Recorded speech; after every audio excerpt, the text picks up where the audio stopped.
He was supposed to be able to gain a foothold in the fight with power punches. Only in one round has it happened. Time.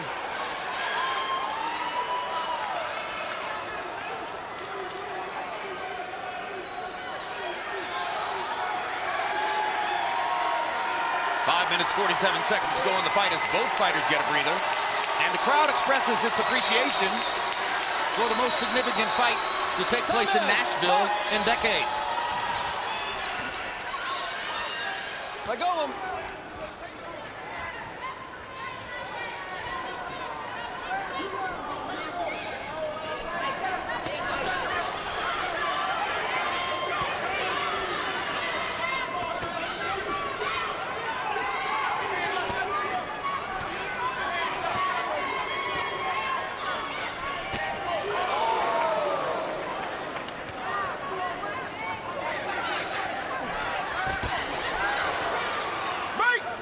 Jermain Taylor's fighting a very good technical fight, and I have to give a lot of credit also to his trainer Ozell Nelson and Dickie Woods, who did a great job, and the cut man Ray Rogers. He's fighting a very smart fight.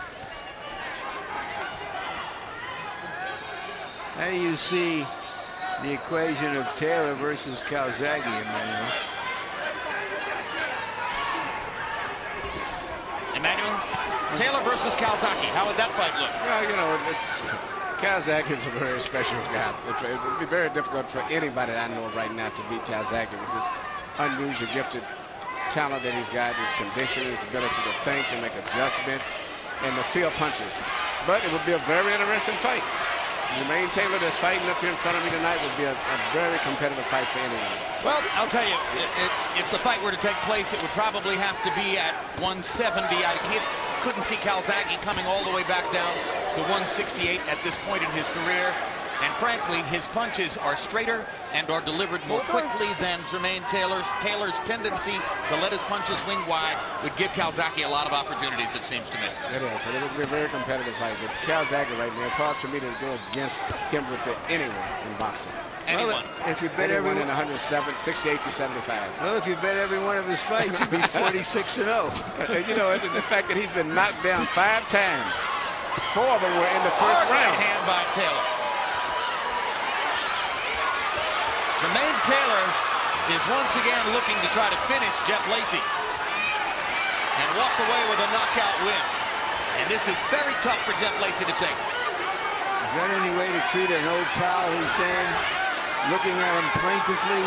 He's being humiliated in a fight which Lacy himself described as a crossroads fight. Lacy just doesn't have any defense for the punches. He just walks straight into the punches. And Jermain was actually, I think, getting tired of hitting him, so he has to take a rest after pounding on him. Lacy himself openly said, if I can't win this fight, it's going to be hard to fight at this level again. He's got one more round to try to rescue disaster. Hey, one more round. Come on, have another round like that. Another round like that. How was that round? That was good. That was good. That's good. You had him hurt again. Last round. Speed. Hey, all I want is speed. Don't do shit stupid. Just throw it straight. Okay. And bring the hook behind it.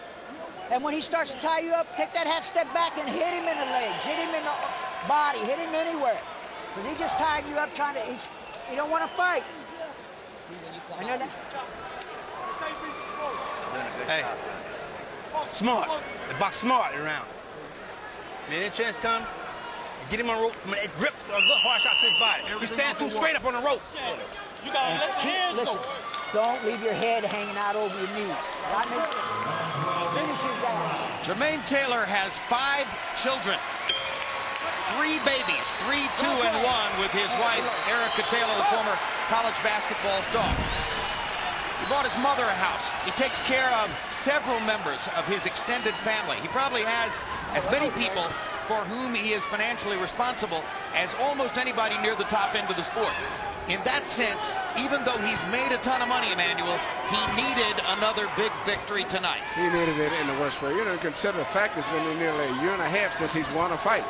And he needs what he's getting tonight. Not only a victory, but an impressive victory. Because you have to keep the earning power that he has right now. A third loss or either unimpressive victory would have tremendously diminished his earning ability. All those responsibilities, plus all the toys he's bought for himself, tends to keep a fighter hungry. Well, and you know, after the 2 losses to Pavlik, by his own admission, he needed time to walk away, take a rest, think about his commitment to the sport. But under the circumstances, and despite the fact he has obvious tactical advantages over Jeff Lacy, it has to rank as one of the biggest victories, if not the biggest, and one of the most impressive performances of Taylor's career. Well, he's done what he was supposed to do. I can't say he's looked spectacular, but he's done exactly what he was supposed to do.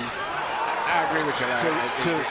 To move into the next act of his career.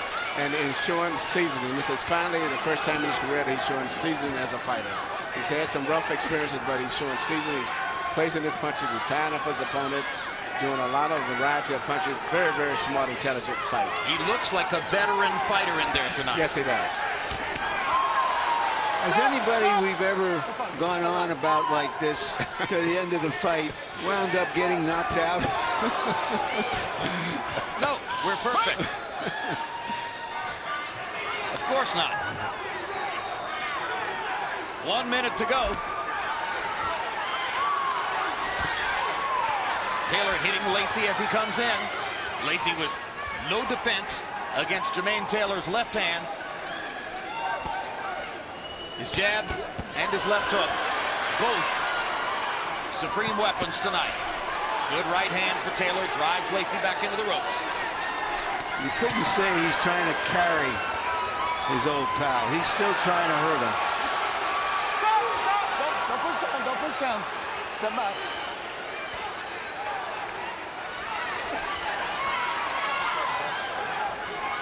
In about 4 or 5 minutes, once this decision is announced, Jermain Taylor is going to tell Larry Merchant that he wants to fight Joe Calzaghe.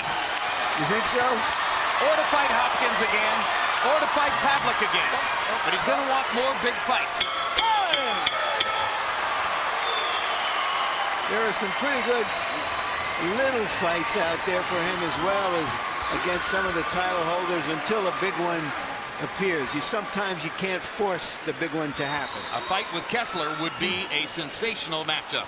A dangerous fight as well. With Joe Calzaghe moving up to light heavyweight, I would probably say Kessler is the probably best super middleweight in the world today, by most of the boxing people's opinion. A harder hitter than Lucien Boutte. Boutte is unbeaten, and some of Boutte's luster disappeared in the last minute of his fight against Libado Andrade when he barely made it to the finish line a couple weeks ago, but he won the fight. Bottom line is we'll see what happens to Taylor in the future. It's inconceivable that he's done anything other than to earn a unanimous decision victory over Jeff Lacy tonight.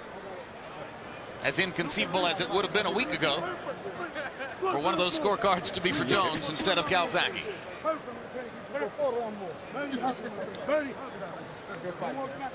CompuBox numbers in the last round, Taylor landing 24 to only 6 for Lacy.